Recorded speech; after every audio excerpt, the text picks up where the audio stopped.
Hello students, জ্ঞানজ্যোতি coaching centre পক্ষ থেকে তোমাদের আরেকবার স্বাগত জানাই। আমি রাজীব স্যার এবং আজকে আমরা আলোচনা করব পলিটিক্যাল সায়েন্সের সিবিপিবিইউ ইউনিভার্সিটির আন্ডারে তোমরা যারা পড়াশোনা করছো সেকেন্ড সেমিস্টারের জন্য তাদের আজকের মেজর পেপার 2 এর যে আলোচনার বিষয়টা আমাদের কাছে রয়েছে সেটা হলো যে ভারতের যে অঙ্গরাজ্যের আইনসভা রয়েছে সেই আইনসভার গঠন, ক্ষমতা এবং কার্যাবলী কি কি রয়েছে সেটা নিয়ে আজকে আমরা আলোচনা করব। ঠিক আছে, তো তার আগে তোমাদের জন্য একটা ছোট্ট রিকোয়েস্ট থাকবে আমাদের, যে তোমরা যারা আমাদের চ্যানেলে প্রথম এসেছো বা এখনো আমাদের চ্যানেলটিকে সাবস্ক্রাইব করোনি তারা অবশ্যই চ্যানেলটিকে সাবস্ক্রাইব করো এবং পাশে থাকা বেল আইকনটিকে ক্লিক করে দিও যাতে আমাদের পরবর্তী ভিডিওর নোটিফিকেশন তোমরা খুব সহজেই পেয়ে যেতে পারো। এছাড়া তোমরা যারা অনলাইনে আমাদের সাথে যুক্ত হতে চাও এবং আমাদের থেকে কোর্স পারচেস করতে চাও তারা স্ক্রিনে যে দুটো নাম্বার তোমরা দেখতে পাচ্ছ এই দুটো নাম্বারে আমাদের সাথে সরাসরি যোগাযোগ করে নিতে পারবে। অনলাইন ক্লাসে তোমাদের জন্য যে সুযোগ সুবিধাগুলো আমরা রেখেছি তোমরা আমাদের এখানে পেয়ে যাবে live classes, recorded classes, high quality notes এবং 100% কমন সাজেশন। মেজর স্টুডেন্টদের জন্য পুরো সেমিস্টারের সমস্ত বিষয়ের কোর্স ফ্রি রাখা হয়েছে শুধুমাত্র 1199 এবং মাইনর স্টুডেন্টদের জন্য সেই কোর্স ফ্রিটা এসে দাঁড়িয়েছে শুধুমাত্র 699। ঠিক আছে, এছাড়া গুগল প্লে স্টোরে আমাদের একটা অ্যাপ্লিকেশন রয়েছে যেই অ্যাপ্লিকেশনটার নাম হলো পিস্টিকল এডুকেশন। তো এই অ্যাপ্লিকেশনটা ডাউনলোড করে তোমরা আমাদের সাথে যুক্ত হতে পারবে এবং ওই অ্যাপ্লিকেশনের মাধ্যমে আমরা যে সেখানে বিভিন্ন কোর্সগুলো রেখেছি সেই কোর্সগুলো তোমরা অ্যাক্সেস নিতে পারবে। ঠিক আছে, তো এবার মেন টপিকে আসা যাক, যেটা হলো অঙ্গরাজ্যের যে আইনসভা রয়েছে কি কি ক্ষমতা বা গঠন ক্ষমতা কি কি রয়েছে সেটা নিয়ে আজকে আমরা আলোচনা করব, যেটা হলো তোমাদের পলিটিক্যাল সায়েন্সের সেকেন্ড সেমিস্টারের পেপার 2 মেজর পেপার 2 এর মধ্যে পড়বে। ঠিক আছে, তো দেখো কি রয়েছে। তো সংবিধানের 168 1 নং ধারায়, ঠিক আছে, সংবিধান 101 নং ধারায় যে ভারতবর্ষের প্রতিটি অঙ্গরাজ্যে একটি করে আইনসভা রয়েছে। ঠিক আছে, ভারতবর্ষের প্রত্যেকটি অঙ্গরাজ্যে একটি করে আইনসভা গঠন করা হয়েছে, যেটা হলো 168 নংয়ের 1 নং ধারা অনুসারে। ঠিক আছে, তো এই রাজ্য আইনসভাগুলি এক কক্ষ বিশিষ্ট বা দ্বিকক্ষ বিশিষ্ট হতে পারে। ঠিক আছে, কোনো কোনো আইনসভা এক কক্ষ বিশিষ্ট হতে পারে বা কোনোটা দ্বিকক্ষ বিশিষ্ট হতে পারে। যে সমস্ত রাজ্যের আইনসভা দ্বিকক্ষ বিশিষ্ট তার উচ্চ কক্ষের নাম বিধান পরিষদ এবং নিম্ন কক্ষের নাম বিধানসভা। ঠিক আছে, তো উচ্চ কক্ষের নাম বলা হয় বিধান পরিষদ এবং নিম্ন কক্ষকে বলা হয় বিধানসভা। ঠিক আছে, যেই রাজ্যের আইনসভা হলো দ্বিকক্ষ বিশিষ্ট। ঠিক আছে, ভারতের 28টি অঙ্গরাজ্যের মধ্যে বর্তমানে কেবলমাত্র 6টিতে দ্বিকক্ষ বিশিষ্ট আইনসভা রয়েছে। শুধুমাত্র 6টা যেটা অঙ্গরাজ্য রয়েছে সেই 6টা অঙ্গরাজ্যে দ্বিকক্ষ বিশিষ্ট আইনসভা রয়েছে, বাকি যে 22টা অঙ্গরাজ্য রয়েছে এখনো এক কক্ষ বিশিষ্ট আইনসভাই রয়েছে। তো এই যে 6টা অঙ্গরাজ্য রয়েছে তাদের মধ্যে বিহার, মহারাষ্ট্র, কর্ণাটকা, উত্তরপ্রদেশ, অন্ধ্রপ্রদেশ এবং তেলেঙ্গানা। তো এই 6টা রাজ্য যেটা আছে এই 6টা রাজ্যের যে আইনসভা সেটা হচ্ছে দ্বিকক্ষ বিশিষ্ট। ঠিক আছে, রাজ্যপাল হলেন রাজ্য আইনসভার অবিচ্ছেদ্য অংশ। তো এই রাজ্য আইনসভা যেটা আছে তো এই রাজ্য আইনসভার অবিচ্ছেদ্য অংশ হিসেবে রাজ্যপালকে ধরে নেওয়া হয়। একটি বিষয় উল্লেখ করা যায় যে 1969 সালে পার্লামেন্টের আইন প্রণয়নের মাধ্যমে পশ্চিমবঙ্গের আইনসভা উচ্চকক্ষ অর্থাৎ বিধান পরিষদের বিলোপ সাধন করা হয়। তখন থেকেই পশ্চিমবঙ্গের আইনসভা হলো এক কক্ষ বিশিষ্ট। তো 1969 সালের আগে পর্যন্ত কিন্তু পশ্চিমবঙ্গের যে আইনসভা ছিল সেটা হলো দ্বিকক্ষ বিশিষ্ট, কিন্তু এই সালে একটা কক্ষকে বিলোপ সাধন করা হয়। তবে থেকেই পশ্চিমবঙ্গের যে আইনসভা রয়েছে সেটা হলো এক কক্ষ বিশিষ্ট আইনসভায় দাঁড়িয়েছে। আচ্ছা, পরবর্তী কি রাজ্যের বিধান পরিষদের গঠন। তো গঠন কি কি নিয়ে গঠিত হয় এই বিধান পরিষদ। তো সংবিধানের 171 নং ধারায় বিধান পরিষদের গঠন সম্পর্কে বলা হয়েছে। 171 নং ধারা, ঠিক আছে, এটা 1.71 না 171। তো এই ধারায় বিধান পরিষদের গঠন সম্পর্কে বলা হয়েছে। তো বিধান পরিষদের সদস্য সংখ্যা সংশ্লিষ্ট রাজ্যের বিধানসভার সদস্য সংখ্যার 1/3 বেশি হবে না। তো সংশ্লিষ্ট রাজ্যের যে বিধানসভা আছে বিধানসভার যতগুলো সদস্য তো সেই সদস্যের 1/3 বেশি সদস্য যেন সেখানে না হয়, ঠিক আছে, 1/3 বা তার কম হতে হবে। অবশ্য 171-এর যে 1 নং ধারায় এ কথা সুস্পষ্টভাবে বলা হয়েছে যে বিধান পরিষদের মোট সদস্য সংখ্যা কোনো অবস্থাতেই 40-এর কম হবে না। তো এই যে 1/3 যে নাম্বারটা, এটা 40-এর যদি কম হয় তাহলে কিন্তু সেটা হবে না, 40-এর বেশি হতে হবে। কিন্তু 1/3 সংখ্যাটাতে মেন যে টোটাল যে সংখ্যা রয়েছে তার 1/3 নিতে হবে। রাজ্য বিধান পরিষদ একই সঙ্গে নির্বাচিত এবং মনোনীত উভয় ধরনের সদস্য নিয়ে গঠিত। তো এই যে বিধান পরিষদের সদস্যরা, তো নির্বাচিত সদস্যদের নিয়েও গঠিত করা হয় এবং সাথে সাথে সেখানে মনোনীত সদস্যরাও থাকে, ঠিক আছে।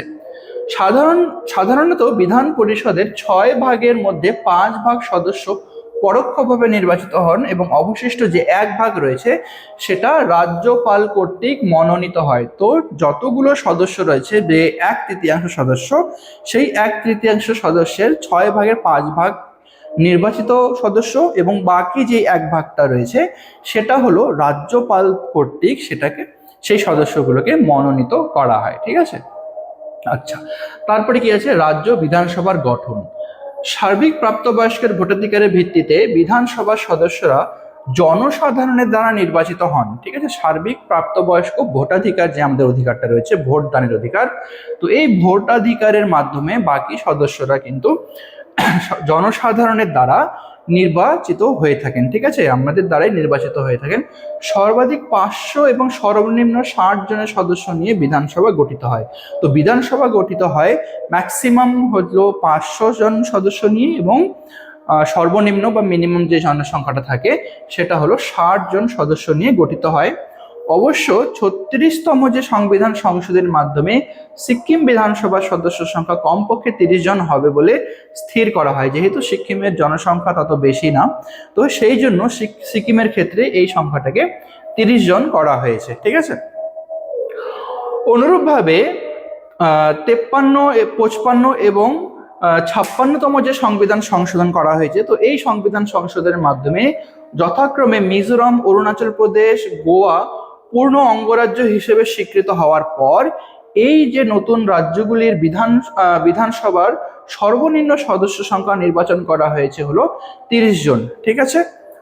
আচ্ছা, নেক্সট রয়েছে হলো সংবিধানের 171-এর 1-2 নং A2 যে নম্বর ধারাটা আছে, এখানে বলা হয়েছে যে নাগাল্যান্ডের বিধানসভার সদস্য সংখ্যা কমপক্ষে 46 জন স্থির করা হয়, ঠিক আছে। নাগাল্যান্ডের বিধানসভার যে সদস্য সংখ্যা 46 জন স্থির করা হয়, যেহেতু সেখানেও সদস্য জনসংখ্যা অত বেশি না। বর্তমানে ত্রিপুরা এবং পশ্চিমবঙ্গের বিধানসভার সদস্য সংখ্যা যথাক্রমে 60 এবং 294 জন। বিধানসভার মোট আসন সংখ্যার মধ্যে তপশিলি জাতি এবং যে উপজাতি জন রয়েছে তাদের মধ্যে কিছু নির্দিষ্ট সংখ্যক আসন সংরক্ষিত রয়েছে, ঠিক আছে। তপশিলি জাতি এবং তপশিলি উপজাতিদের মধ্যে কিন্তু কিছু আসন সংরক্ষিত করা হয়েছে তাদের জন্য, তপশিলি জাতি এবং উপজাতিদের জন্য।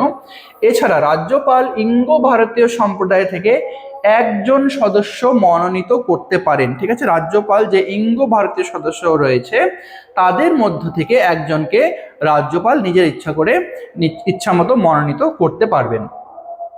আচ্ছা, এবার রয়েছে ক্ষমতা এবং কার্যাবলী কি রয়েছে। দেখো, প্রথম যে ক্ষমতাটা রয়েছে সেটা হলো আইন প্রণয়ন সংক্রান্ত ক্ষমতা। এবার আইন প্রণয়ন সংক্রান্ত ক্ষমতায় কি রয়েছে দেখো, রাজ্য আইনসভার সবচেয়ে গুরুত্বপূর্ণ কাজ হলো আইন প্রণয়ন করা, ঠিক আছে। আইনসভার যে সবথেকে গুরুত্বপূর্ণ কাজ যেটা এই আইনসভার নামের ক্ষেত্রেই আমরা বুঝতে পারছি, সেটা হলো আইন প্রণয়ন করা।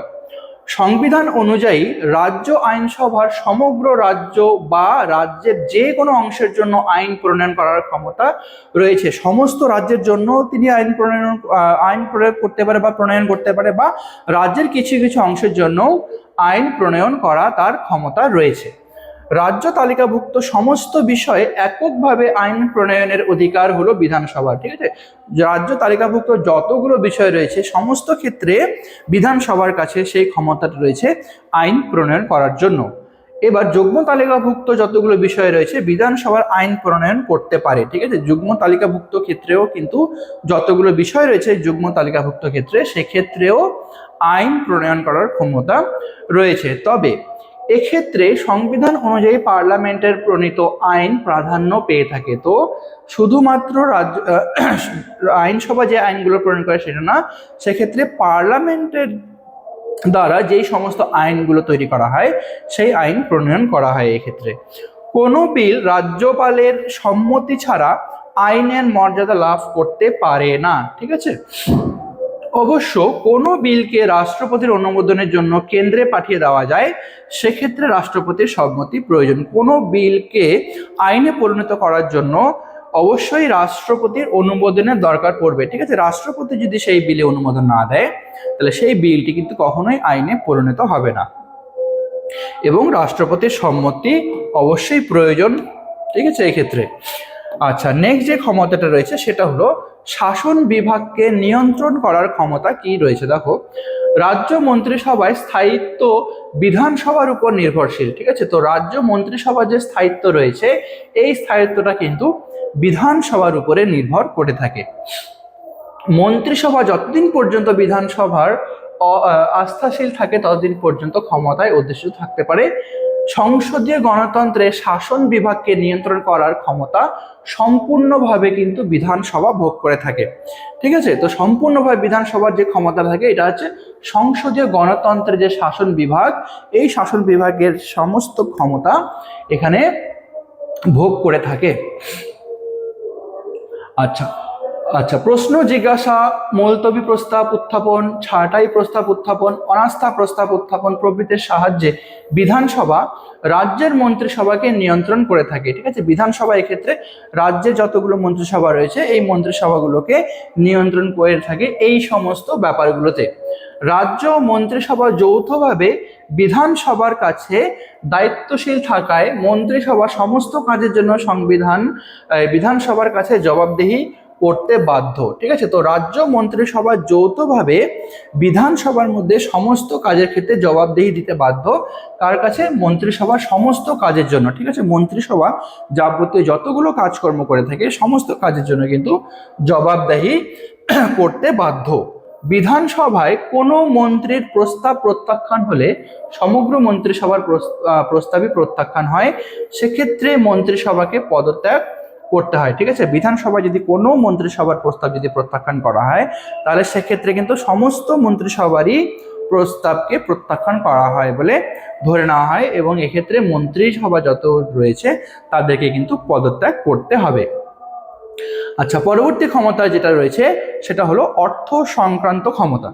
দেখো, অর্থ সংক্রান্ত ক্ষমতার ক্ষেত্রে বিধান পরিষদের ক্ষমতা যথেষ্ট সীমাবদ্ধ। ঠিক আছে, এক্ষেত্রে অর্থ সংক্রান্ত ক্ষমতার ক্ষেত্রে কিন্তু বিধান পরিষদের ক্ষমতা অনেকটা সীমাবদ্ধ রয়েছে। রাজ্য বিধানসভাকে আর্থিক বিশেষ গুরুত্বপূর্ণ ক্ষমতা দেওয়া হয়েছে। ঠিক আছে, তো রাজ্যের যে বিধানসভা রয়েছে এখানে কিছু কিছু গুরুত্বপূর্ণ ক্ষমতা তাদেরকে দেয়া হয়েছে সংসদীয় রীতি অনুসারে, অর্থাৎ অর্থ সংক্রান্ত যাবতীয় ক্ষমতা একমাত্র বিধানসভার হাতে ন্যস্ত হয়েছে। তো সংসদীয় রীতি অনুসারে শুধুমাত্র অর্থ সংক্রান্ত সমস্ত ক্ষমতা দেয়া হয়েছে হলো বিধানসভার হাতে। তাছাড়া নতুন কর প্রবর্তন, প্রচলিত কর হারের পরিবর্তন করা প্রভৃতি ক্ষমতা বিধানসভার হাতেই ন্যস্ত রয়েছে। তো নতুন কোনো যদি কর পরিবর্তন নতুন যদি কোনো কর উপস্থাপন করতে হয় বা পুরনো করকে যদি পরিবর্তন করতে হয় সেক্ষেত্রেও ক্ষমতা দেয়া হয়েছে বিধানসভার হাতেই। এই সমস্ত ক্ষমতা কিন্তু বিধানসভার হাতেই থাকবে। ঠিক আছে, আবার কোনো বিল বিধানসভায় গৃহীত হওয়ার পর রাজ্যপালের অনুমোদন লাভের জন্য প্রেরিত হলে তাতে তিনি অসম্মতি জ্ঞাপন করতে পারবে না। ঠিক আছে, এক্ষেত্রে কোনো বিল যদি বিধানসভায় গৃহীত হওয়ার পর যদি রাজ্যপালের অনুমোদন লাভের জন্য প্রেরিত করা হয় এবং তাতে কিন্তু সেক্ষেত্রে রাজ্যপাল কি ওই বিলে কিন্তু অসম্মতি দেখাতে পারবে না, তাকে সেই বিলকে পাস করতেই হবে বা সম্মতি দিতেই হবে সেই বিলে। আচ্ছা, নেক্সট রয়েছে সংবিধান সংশোধন সংক্রান্ত ক্ষমতা। তো সংবিধান সংশোধন সংক্রান্ত ক্ষমতার ক্ষেত্রে কি রয়েছে?